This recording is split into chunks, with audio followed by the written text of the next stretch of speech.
मोरटाका आदिवासी बांधवांचे बेमुदत उपोषण.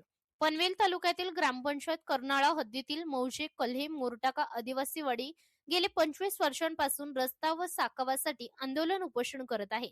परंतु अधिकाऱ्यांना मात्र जाग येत नाही.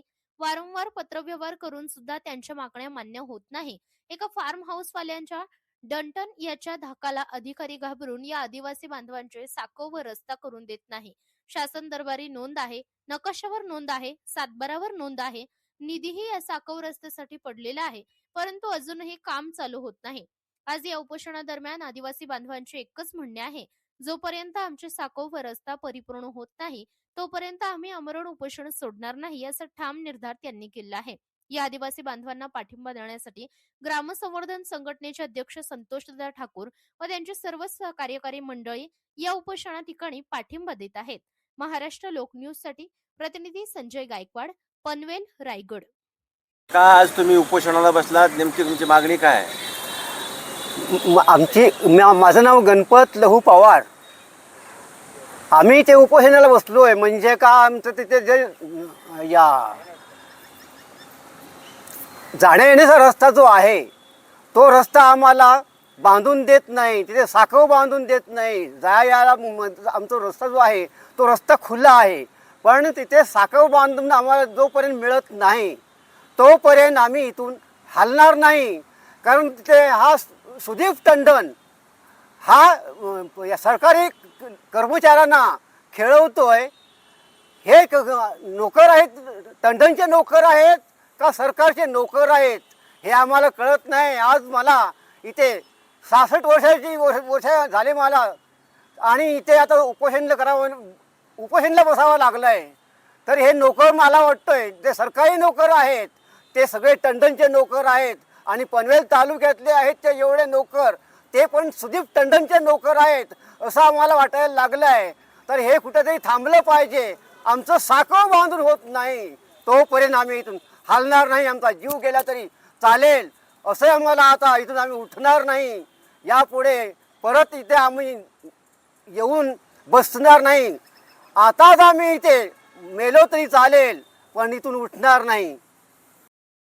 गाव नकाशाला आहे, ज्याचा VR नंबर आहे. आता 2-4 दिवसापूर्वी याबाबत थोडंसं सुतोवाच केलं होतं, त्यावेळेस सांगितलं त्यांनी की तेही नाहीये, तर त्याचा खुलासा ते करते समजा. पण ह्या सगळ्या प्रक्रियेमध्ये सर स्पष्ट असं लक्षात येतं की त्या फार्म हाऊसवाल्यांचा आम्ही कोणतरी ह्या म्हणजे दबावाखाली आहोत की काय हेच काय कळत नाहीये अधिकारी वर्ग. नाहीतर एवढं सोपं आहे की ह्याच लोकांनी वर्क ऑर्डर काढलेली आहे त्याची, आणि ती वर्क ऑर्डर तहसीलदार ह्यांनी एवढं गोलगोल फिरवलं की हे लोक तहसीलमध्ये पण गेले, तिथे दावा जिंकले. त्यांनी रस्त्यासाठीचा दावा तोही हे केलं, कारण हे लोक उभंच नाही या लोकांना करत. त्यामुळे पुन्हा तहसीलकडे गेले, तहसीलदारांनी तो हे केलं, जजमेंट आहे ती तुमच्या पत्रात जोडलेली, पण तरी पण दाखवत आहेत काही विषय नाही आहे.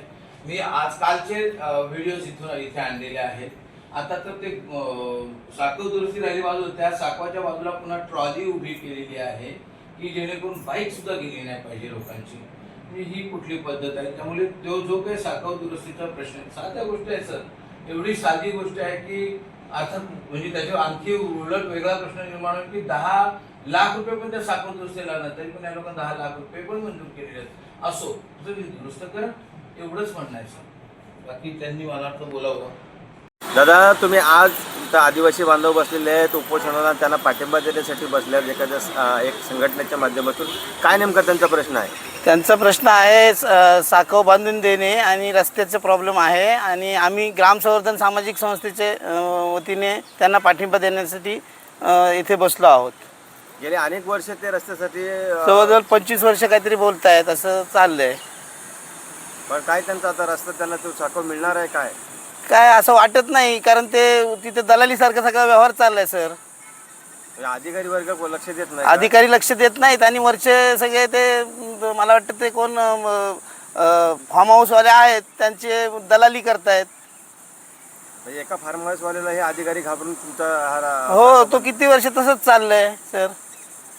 आता तुमचा ठाम निर्णय काय? नाही, आम्हाला जर निर्णय नाही लागला तर आम्ही उपोषण कायम चालू ठेवणार आहोत जोपर्यंत मिळत नाही. हो हो.